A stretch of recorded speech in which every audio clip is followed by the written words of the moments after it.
Google is making a $1 billion pledge to fight the Bay Area housing crisis that some say it helped create.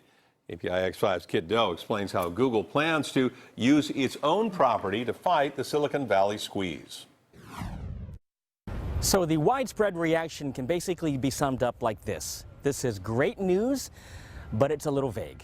The announcement from Google was made in a blog post with the headline, $1 billion for 20,000 Bay Area homes.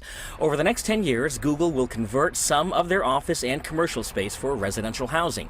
Quote, will repurpose at least $750 million of Google's land to support the development of at least 15,000 new homes at all income levels in the Bay Area, including housing options for middle and low income families. The company did not specify which properties, but Google has a vast real estate portfolio in Mountain View, Sunnyvale, and San Jose.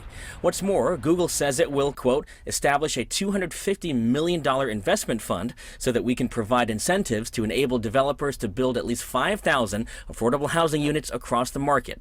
Finally, Google is pledging $50 million in grants to nonprofits who are combating homelessness and displacement.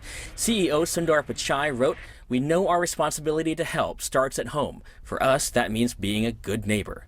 Governor Newsom released a statement saying, in part, I applaud Google's leadership for stepping forward to build affordable homes for California's working families. San Jose Mayor Sam Liccardo said Google's commitment was heartening. Well, what we've seen so far from Google is that they're willing to make commitments and put resources behind those commitments. Obviously, time will tell, but I feel that we're on a good path. I was glad. I mean, it's good.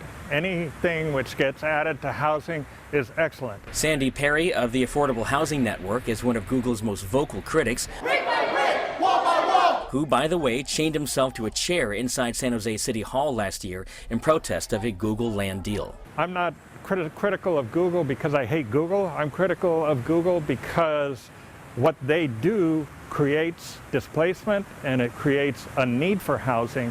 And if they step up to address that, I will accept that. If they don't, I'm going to continue to speak out against them. Kiet Do, KPIX 5.